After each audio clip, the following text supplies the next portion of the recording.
I know June is almost over at this point, but I just wanted to say happy Pride Month to anyone out there. The fact that some people definitely clicked off of this video because I said that just proves why Pride Month is so important and why it needs to exist.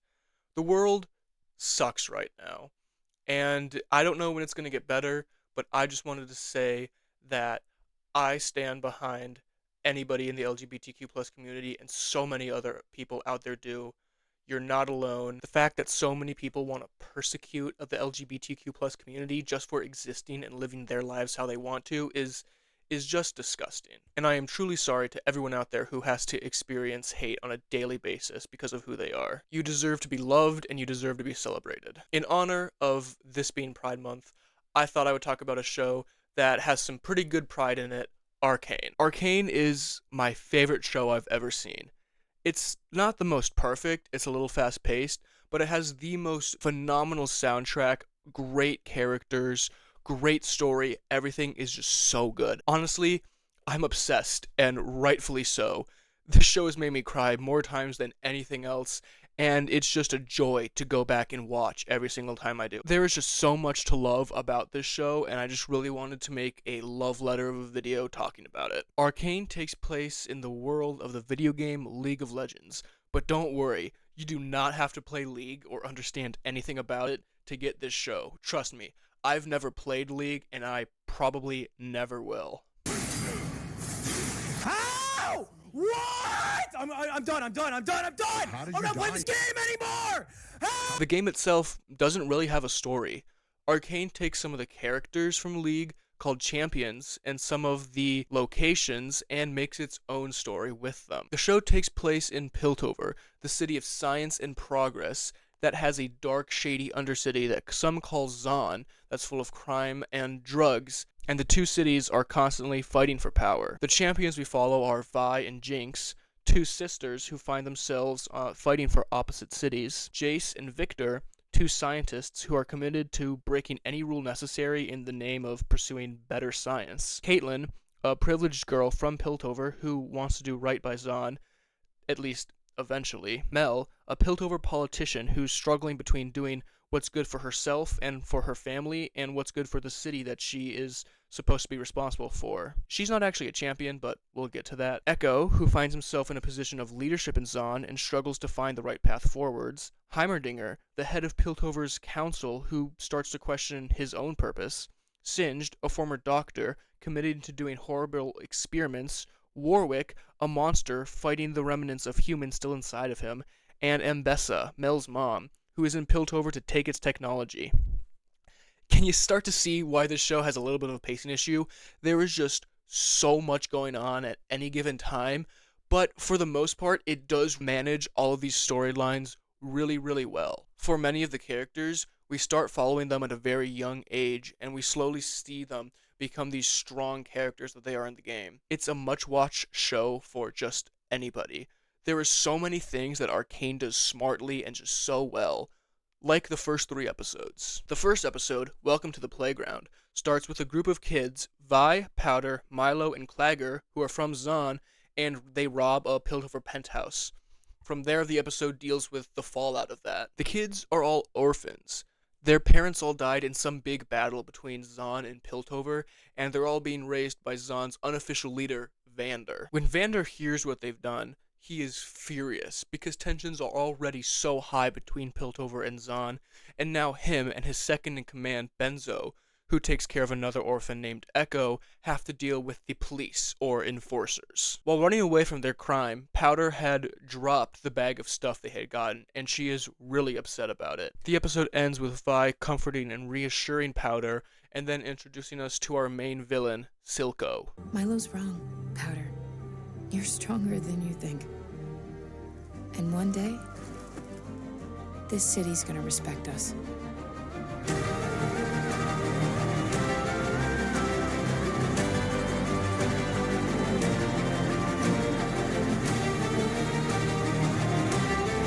This ending is kind of cliche, but that's what makes it so incredibly smart. This is the pilot episode. It's supposed to set the stage for what the rest of the show is going to be like. I went into Arcane with zero knowledge about what it was going to be about, and after this first episode, I thought I had it locked what it was going to be. The kids would go on adventures throughout Zon and Piltover and fight back against the injustices of their situation, the Enforces, and Silco, and slowly start earning the respect that Vi talks about. Oh boy, was I wrong. This masterfully done misdirection makes what happens in the third episode so much more crazy and insane than it would have been otherwise, and it's already pretty crazy. The second episode, Some Mysteries Are Better Left Unsolved, seemed to confirm my suspicions about what the show is going to be about as the kids go on an adventure running from the Enforcers, who have turned the entire Undercity upside down looking for them. We also meet the scientists whose lab the kids broke into, Jace, his assistant Kate, the head of the Piltover's council Heimerdinger, his assistant Victor, and another council member, Mel, but we will get to them in a little bit. Vi tries to get the Enforcers out of the Undercity by giving herself up, but Vander and Benzo find out and come to save her. Now, if you don't want major spoilers, go watch the show now, because we're getting into the third episode, The Base Violence Necessary for Change, where half the characters die. When Vander and Benzo show up to stop Vi from getting arrested, Silco also shows up. He uses a drug he created called Shimmer to turn a guy into a monster that instantly kills Benzo and the Enforcer's sheriff Grayson, then carries Vander away. This by itself is crazy. Benzo and Grayson had a lot of staying power. I thought they were going to be staples of the show for a while yet to come, but that's not even as crazy as it gets, because Vi, Clagger, and Milo go to rescue Vander. Powder also wants to come, but Vi won't let her because she thinks Powder is too young, too inexperienced, and wants to keep her safe. This causes Powder to just about lose her mind, but then she remembers something.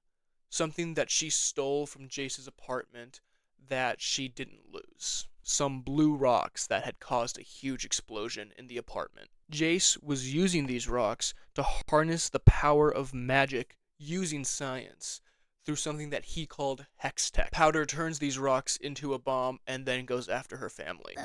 Vi and her friends find Vander and start trying to free him while Silco sends goons after them. Silco and Vander once worked together to try to free Zon from Piltover's rule, but Vander gave that up when the failed battle on the bridge happened that killed all of the characters' parents so he could raise them himself. Silco disagreed with this action and they got into a big fight where Vander betrayed Silco and almost killed him. Against all the odds, the kids are actually succeeding in freeing Vander. They've barricaded themselves in Vander's prison, Milo has been able to pick the locks and get Vander free, and Clagger has busted his way out through the back wall. But from Powder's POV, her family is losing, so she unleashes her bomb. Clagger is killed instantly, and Milo is impaled and then crushed by debris. Vi and Vander survive, but then Silco stabs Vander, sending him crashing into crates of Shimmer below. Before Silco and his Shimmer Beast can kill Vi, though, Vander takes the drug and turns into a beast himself. He survives long enough to save Vi, bursting out of the building before he dies. Powder comes skipping around the corner, so happy that her bomb worked, while Vi is crying over Vander's body. When Vi realizes that all of this was Powder's fault, she loses it, hits her, calls her a jinx, Because you're a jinx! Do you hear me? Milo was right! and runs away. People hate Vi for this. I don't think you can be an Arcane fan if you don't really hate one of the characters with a burning passion. On a surface level, I get where Vi haters are coming from, but I just don't agree if you just put yourself in her headspace. She had just lost both her brothers and her dad. She probably thinks Silco was responsible and suddenly has all of this hatred toward him building up. But then your sister comes skipping around the corner and you realize that this all was actually her doing. Suddenly, all the anger she was building up at Silco is directed towards Powder. Vi is still a kid, and before she can control herself, she does something that she regrets. If this situation was real life, I don't think anybody would expect Vi to handle the situation well. Let's not forget, Vi did try coming back for Powder. She didn't abandon her on purpose. Vi turns a corner, but immediately turns back around for Powder, but it's too late. Silco and his gang are standing over her. She tries running back, but the deputy sheriff Marcus, who's on Silco's payroll, chloroforms her and drags her away. When Silco bends down to talk to Powder, Powder lunges at him and hugs him, denouncing her sister. Silco realizes an opportunity and hugs her back. We'll show them. We will show them all.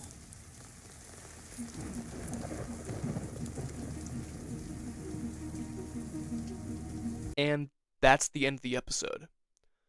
Like I said, it turns everything on its head. Nothing is as it seems. We have 5 major characters dead, 1 with the villain, and 1 kidnapped. This is a shocking turn of events that is made even more crazy and more shocking by the 2 episodes leading up to this, because nothing in episodes 1 and 2 would prepare you for this, and that's on purpose.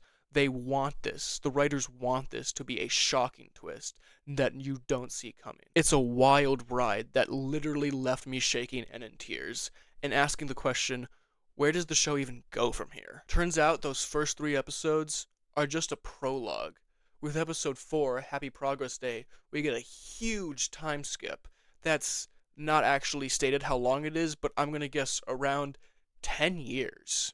Seriously, how do you do a 2-year time jump where important things happen and then just not explain it? You can't expect... No, don't worry, because this time skip is done so much better than the Dragon Princes. Fortiche, the animation studio behind Arcane, actually planned it out, unlike Wonderstorm. All of the major changes that happen are seeded out and hinted at before the time skip. Silco runs the Undercity, getting people addicted to his drug Shimmer. Jace is a renowned scientist after perfecting his magical science Hextech with Victor. And Powder now works for Silco and calls herself Jinx. Not foreshadowed is Caitlin, Jace's assistant, having a much bigger role. Kate's mom is on the council, but she has no interest in politics and just wants to be a cop bettering the city. Because the new sheriff after Grayson died is Marcus, who once again is working for Silco, the council has no idea the power and influence Silco has over the Undercity. But Caitlin can't shake the feeling that something's going on down there. After Jinx causes a huge explosion to steal some of Jace's Hextech, Kate goes to interview a thug who was arrested for smuggling Shimmer into Piltover, but he was beaten up.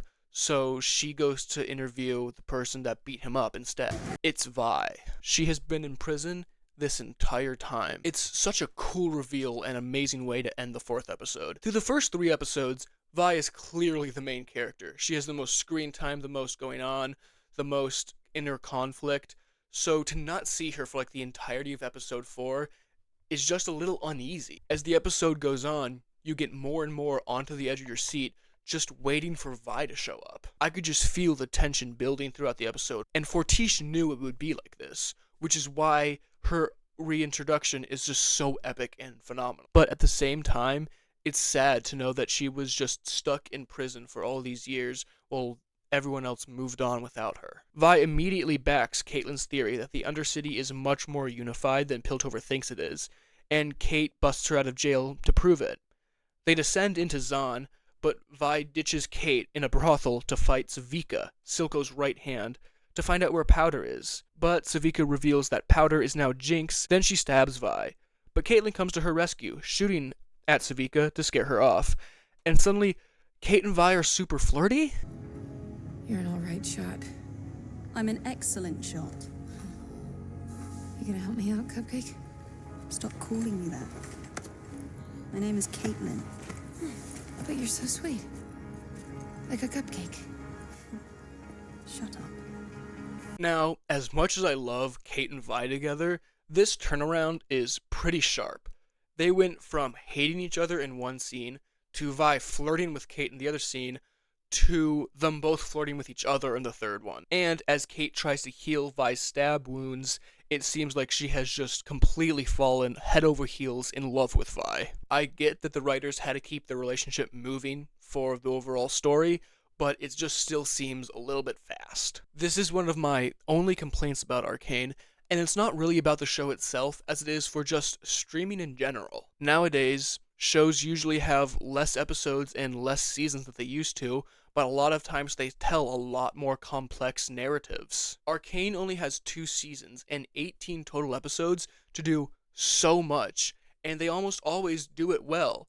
But some little things like Vi and Kate's relationships just happen to fall through the cracks. I feel like with shows nowadays, writers have to be so much better to get everything done that they need to do and not make it feel rushed. Sometimes they pull it off and we get great shows like Arcane and Stranger Things, but sometimes it doesn't. And sometimes writers get 63 episodes and still can't pull it off. How do you do a 2-year time jump where important things happen? But I digress, that's enough Dragon Prince. I think there is a relationship in Arcane that is done better than Vi and Kate's. Jason Mel's. While Vi and Kate are running around the Undercity, Mel has gotten Jace onto the council through a very underrated scene in my opinion. She teaches Jace the nuance of politics and how to manipulate the other council members. This eventually leads to them hooking up. I think part of what makes their relationship work better is that they've known each other for a very long time. They met before the time skip because Mel is the one who gave Jace a chance with his hex tech when all the other council members wanted to throw him out of the city. Jace leaves Mel in the middle of the night because he got a call that Victor is very sick. Vic is dying, so he and Jace start looking for a way to heal him using hex tech.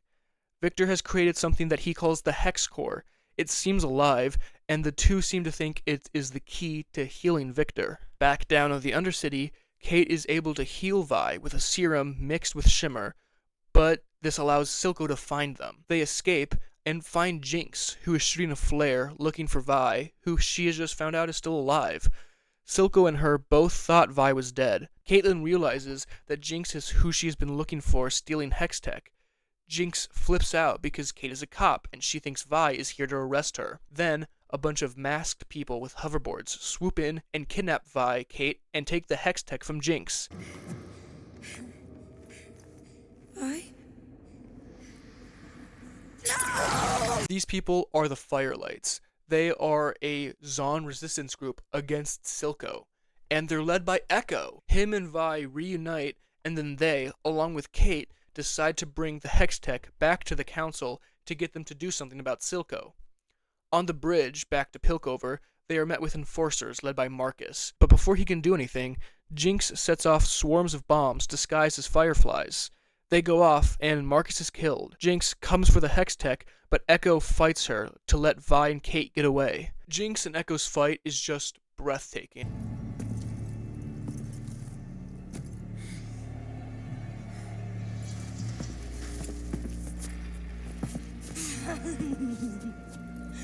Oh, look who it is. The boy savior.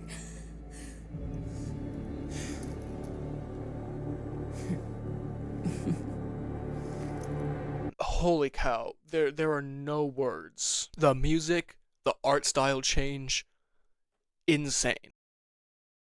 Apparently, in League of Legends, Echo's whole thing is this sort of time travel thing where he can go back and relive situations over and over again until he gets the outcome that he wants.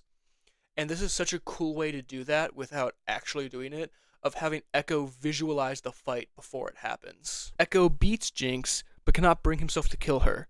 His hesitation allows Jinx to get off one last bomb, blowing them both up. Echo is able to escape the worst of it and eventually gets help from Heimerdinger to make it back to his base. Jinx is just about dead from the blast. Silco finds her and discovers that she swiped the Hextech from its carrying case, but Silco doesn't care about that. He rushes her to Singe, the doctor, who made Shimmer, and he saves her by infusing her with Shimmer. But then she disappears. Now back in Piltover, Vi and Kate realize they don't have the Hextech, but they go to the council anyway. The council believes them, but they want to find a peaceful solution, talking to Silco, which is what Kate wants. Vi thinks the only way to stop Silco is to fight him. Jace agrees with her but is outvoted. Vi breaks things off with Kate and storms off. She goes to Jace and gets him to fight. He makes weapons for them out of Hextech, gauntlets for her and a hammer for himself. They attack the main Shimmer production plant and destroy it, until Jace kills a kid who is working at the plant. Most of the workers there are kids. Jace comes to his senses and stops the fighting, making Vi upset because they were supposed to go after Silco himself next. Jace leaves Vi and goes around the council and talks to Silco directly. In exchange for peace, Silco gets Zahn separated from Piltover. It will be its own nation. In exchange, all Silco needs to do is give up Jinx. Suddenly, Silco is able to understand Vander's perspective from all those years ago when they broke off working together. For once, Silco has something else worth fighting for besides the Undercity. It's a bittersweet moment because Silco is a terrible person, but we can see that he actually truly does love and care about Jinx as his own daughter. Silco goes to a statue of Vander and laments this all to him. Is there anything so undoing as a daughter? But Jinx was listening and thinks he's going to give her up, so she kidnaps him. Vi makes it to Silco's headquarters and has a refight with Savika. Well, She wins, but Jinx is there to knock her out. The Shimmer Jinx was infused with gives her super speed. Speaking of Shimmer, Victor fuses Shimmer that he got from the doctor and his Hex Core, fixing his bad leg. But Victor gets intoxicated by the feeling of it and starts changing other parts of him until his assistant Sky gets in the way and is vaporized. This clears Victor's head, and he realizes the Hex Core needs to be destroyed. It is too dangerous to let continue to exist, but he is too weak to do it himself, and so he makes Jace promise to do it. Vi wakes up in the ruins of the warehouse that Powder blew the bomb up in all those years ago. Jinx has kidnapped Vi, Caitlyn, and Silco. She promises Vi that if Vi kills Kate, she will go back to being Powder, but if Vi doesn't, she will stay Jinx. Silco gets free of himself and tries to kill Vi, forcing Jinx to shoot and kill him.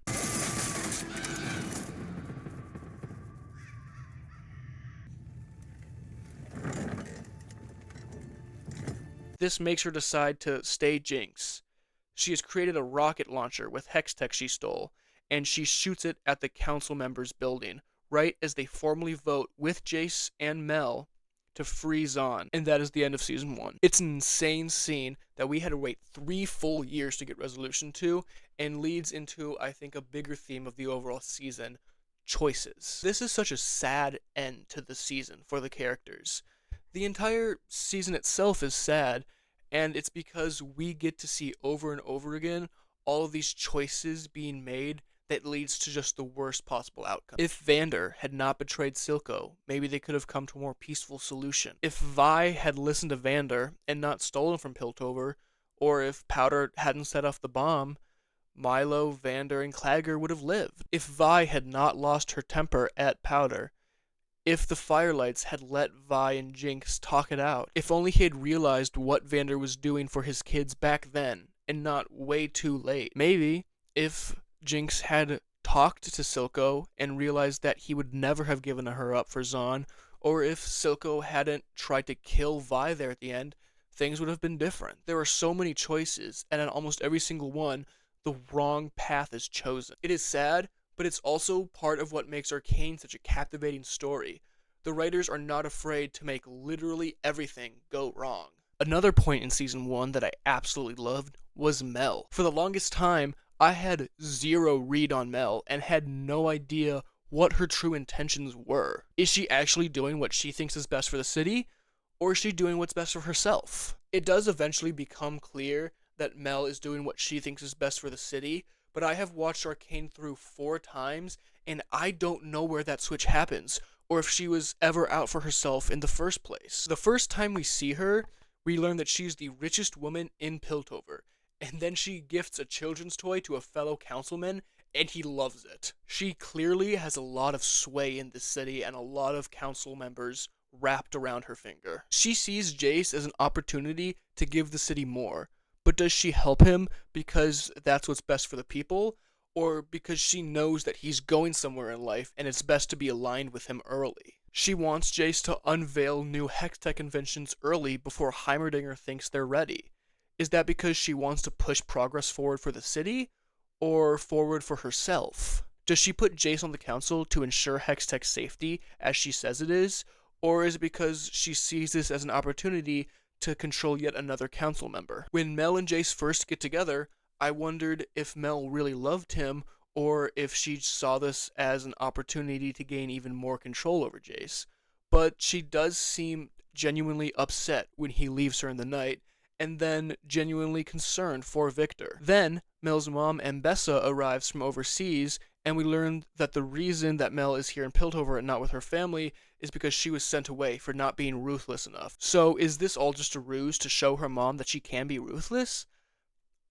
I don't think so. I think this is definitely where at least we as the audience see that she's out for the city, because she really hates her mom and does things against her mom's best interest. Ambessa is here because she knows there's a war brewing between Piltover and Zahn, and she wants access to the Hextech weapons that will be inevitably made for this war, for her own war that she's fighting back home. When Mel votes to free Zahn in the name of peace, we know that she is doing what she thinks is best for her people and not for herself, because the best interest of herself and her family is to keep this war going. I think it's worth mentioning that Mel got added as a playable character to League of Legends this year, which means when Season 1 was coming out, not even League of Legends players knew who she was and what side she was actually playing for, which just adds to this mystery box of a character she is in that first season. So Season 2 starts with the aftermath of Jinx's rocket. The only important character who it killed was Caitlyn's mom, but Victor is in horrible condition. Jace rushes Vic to their lab and fuses him to the hex core itself. Caitlyn is not herself since her mom died. She is angry and vengeful. She just wants to kill Jinx, and Vi is ready to help her. They create a task force using Hextech weapons that Jace created for them against Mel's wishes. This means that Vi is an enforcer now, going against everything she is and everything she always fought for. People hate Vi for this, and this time it's a little more understandable. The enforcers are horrible. They regularly commit police brutality against just anybody. Now, to be fair to Vi, this task force was specifically created to not harm civilians and only go after Jinx, but still, Vi has become the thing that she had always hated. Jinx knows that this task force is after her and teams up with Savika to take it down. They take in a little girl named Isha, and they all lure the task force deep into the caves underneath the city. Meanwhile, Victor emerges from the hex core cocoon he was in a different person. He is half Hextech now. He's mad that Jace didn't destroy the hex core and leaves, going down to Zahn where he starts healing people just by touching them. The tree that the Firelight's base in has started dying, being affected by Hextech magic somehow. So Echo and Heimerdinger go see Jace to figure out how this is happening. They descend into the base of a huge teleporter the city made using Hextech and find the Hextech there corrupted. It swallows them, and they disappear. Mel also disappears after being kidnapped by the Crimson Rose, the people her mom is fighting. Vi and Kate finally kiss before heading to fight Jinx, and it's awesome. The fight is so insane, so crazy, that I actually have plans for a future video just breaking it down, but for now, Vi is able to beat Jinx. Caitlyn is about to shoot and kill Jinx when Isha gets in the way. Vi stops Kate from still taking the shot so she doesn't miss and hit Isha. Savika uses this as a distraction to set off an explosion that sends toxic gas flowing into Piltover, blowing Kate and Vi away. Kate is mad that Vi stopped her from killing Jinx and leaves her. This is a reason for hate against Kate. Gone is the peaceful dove from Season 1.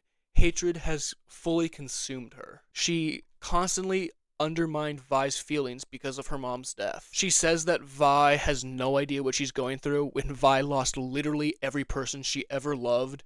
She brushes Vi aside when Vi tries talking to her about her feelings and what she's going through. She also just doesn't even consider what going after Vi's sister to kill her might be doing to Vi. But, to be fair to Caitlyn, Vi in this scenario would do the exact same thing. If Vi had gotten the chance to be dictator specifically to take down Silco, she would have pounced on it immediately.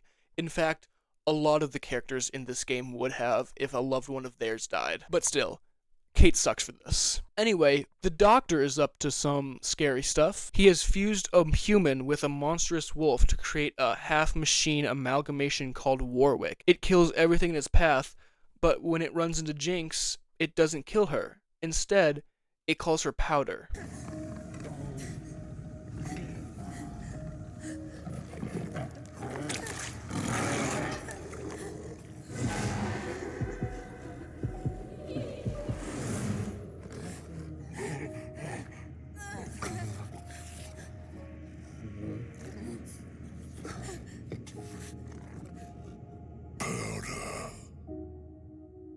The human the doctor used was Vander.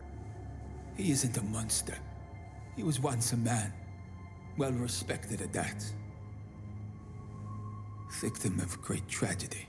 Jinx realizes this and goes and gets Vi, because he is her dad as well. The two, plus Isha, look for him in an old mine under an uneasy truce. But let's talk about this scene where they enter the mine real quick, because it's heartbreaking.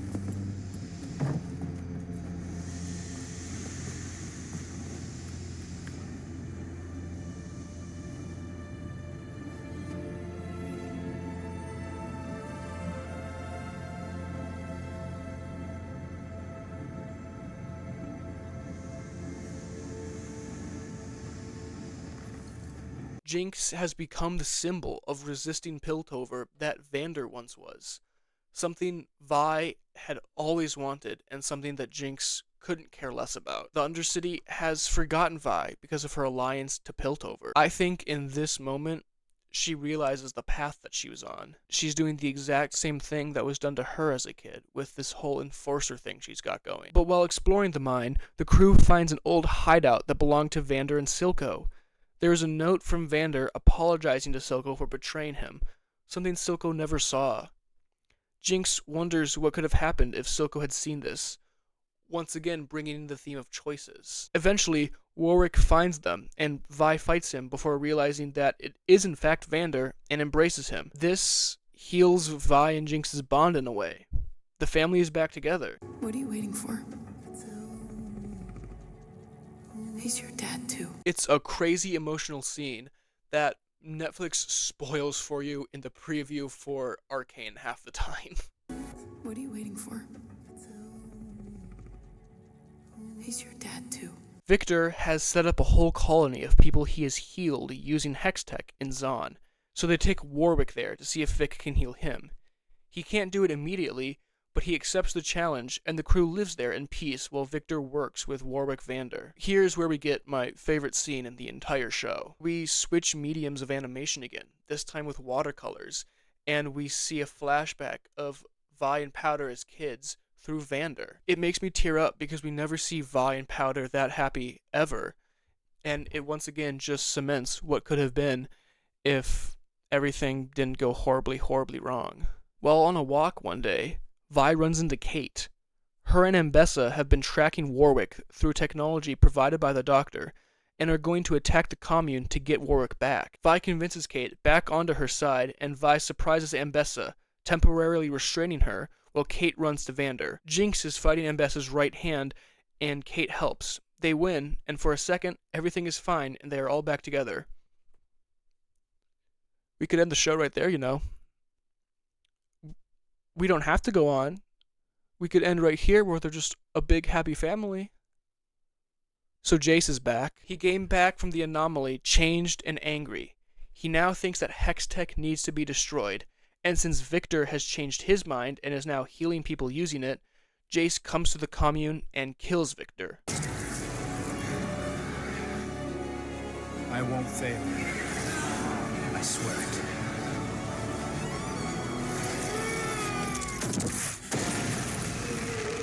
All the people that were healed by Vic immediately die, and Warwick goes into a frenzy, killing everything. Then Isha makes a decision. She steals Jinx's Hextech pistol, overloads it with hex orbs, and shoots Warwick, exploding the gun, stopping Warwick, but killing herself in the process.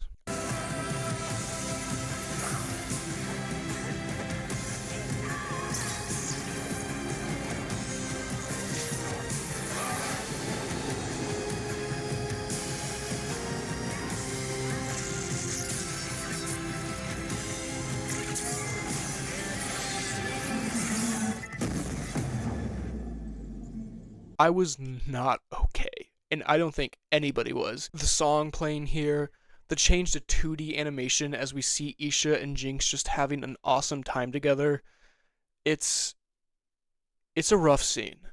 It really is. Isha was a lot like Powder was. She was headstrong, really smart, and always wanted to do good. She could have gone great places if she had lived, but she never will. So why did Jace do that because the anomaly sent him to a world where Hextech was able to run its course, run free and rampant, and it destroys everything. There is nothing left. Only thoughtless creatures controlled by the Hextech hive mind. He has seen these horrors, and that's what Piltover's future looks like. So he stops it. Or at least tries to. Echo and Heimerdinger are set somewhere a little bit different, to a perfect world. They're sent to a universe that is a utopian version of the main one. Piltover and Zahn are one happy city. Vander, Milo, and Clagger are all still alive. Jinx is still Powder, and Silco is still good friends with Vander. The one change? The explosion in Jace's lab at the very beginning killed Vi. Because of her death, the city comes together in ways never seen in the show, and Hextech is never created, because Jace also might have died in the explosion. That was not made clear. Vi is my favorite character in this show, and this is why. She is just so sympathetic. She puts on this big tough guy act, but in reality, she just wants things to be normal. She just wants things to go back to the way they were before everything got crazy and complicated. But the only way for that to happen is for her to die, and she never gets to experience that world. Trying to find a way back to the main universe, Heimerdinger sacrifices himself to send Echo back. Echo's need to get back to the main universe shows that he is the strongest character in this show. In this alternate universe, he has everything. He has his friends, Benzo, and a good life ahead of him. He's even dating Powder, but he chooses to go back to his own universe because he knows the people there need him more. Back in the main universe, Vi wakes up from being knocked out back in Piltover. It's been days. Jinx is being held in the prison, so she goes to free her so they can be a family, but Jinx has been destroyed by Isha's death. She traps Vi in a cell and leaves to go kill herself so she cannot hurt anyone else again. Kate comes to free Vi and the two get back together. It's a great scene. Long time in the making, but really, guys? In a prison cell? Ambessa is still working with the doctor, who brings Victor back, as well as the people he has healed, but things are different. Victor has given up on the good of humanity and now wants to destroy it, and Ambessa and her army are backing him up. Mel has found out that she has magic abilities, and that's the reason her mom sent her away, because she is a weapon. She escapes her captors and makes her way back to Piltover. Zahn and Piltover come together and begin to fight against Victor and his army, who want to turn the world into what Jace saw in the other dimension. Ambessa's army is able to outflank Kate and Vi's plan, though, and that's because Ambessa has a spy.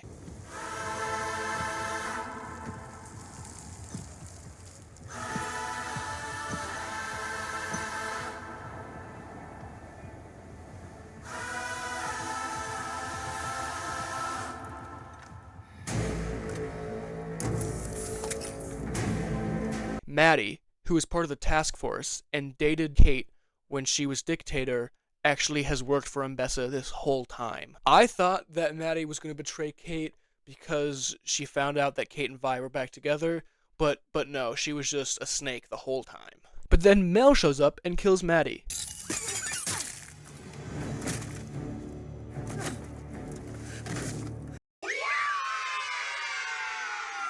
Then Jinx, Echo, and the Firelight show up and shift the tide. Jace and Victor fight, and Jace convinces Vic to stop, and they disappear into a ball of light.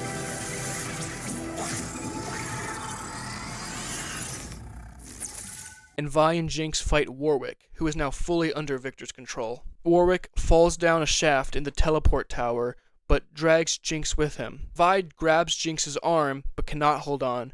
Jinx forces Vi to let go, detonates a bomb, and she and Warwick fall into the explosion and die. The show ends with Piltover and Zahn becoming one, with people from both on the council. Mel goes back to her home country Noxus, Echo is alone, and Vi and Kate are together, ready to take on whatever comes next. But that's not really the end. There are 3 confirmed shows in development that are spin-offs of Arcane. One of them almost definitely about Mel, but it's the others I'm interested in, because Jinx is not dead. You probably already know this if you're a big fan of Arcane, but in case you don't, there are 4 big reasons that Jinx is still alive. 1, we never see a body, and that means she's still alive, because if you don't see a body, they're not dead. 2, in the explosion, we see a streak of pink that looks like the streaks that Jinx gets in her eyes when she uses her super speed, shooting away from the explosion. 3. In the final scene of the show, Caitlin is looking at blueprints of the tower. She zooms in on a ventilation shaft that goes from the inside to the outside that's near where we see that pink streak shooting. Kate then smiles while holding a little piece of the bomb that Jinx detonated. 4.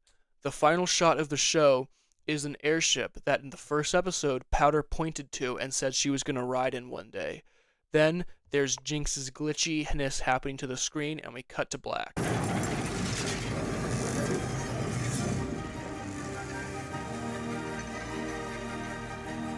One day, I'm gonna ride in one of those things.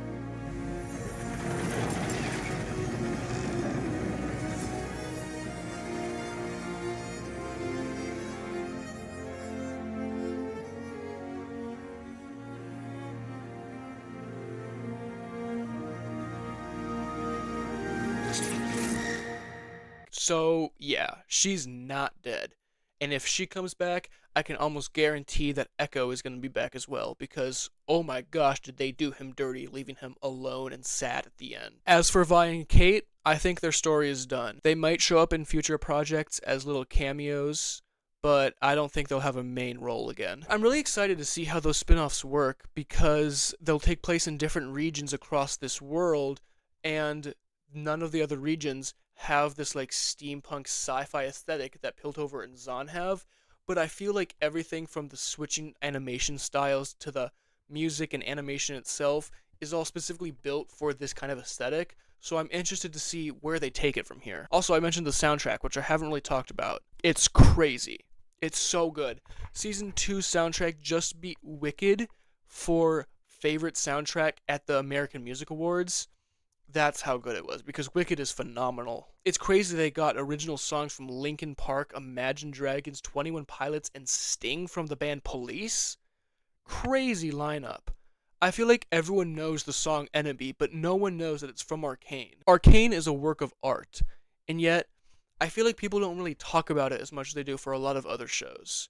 Yes, people gush about it online, but in my personal life, everyone who's watched the show has done so because I've recommended it to them. Comparing that to other huge blockbuster shows on Netflix, like Stranger Things, Wednesday, and Squid Game, it's weird that not more people talk about it in real life. I think the simple explanation for why this is because it's animated. Animation has never gotten the respect it deserves from mainstream media, which I just think is sad because there's so much, especially nowadays, there's so much crazy stuff happening in the world of animation, and people writing it off as just for kids or for nerds does a huge disrespect. There are so many absolutely phenomenal projects you will miss if you think this way.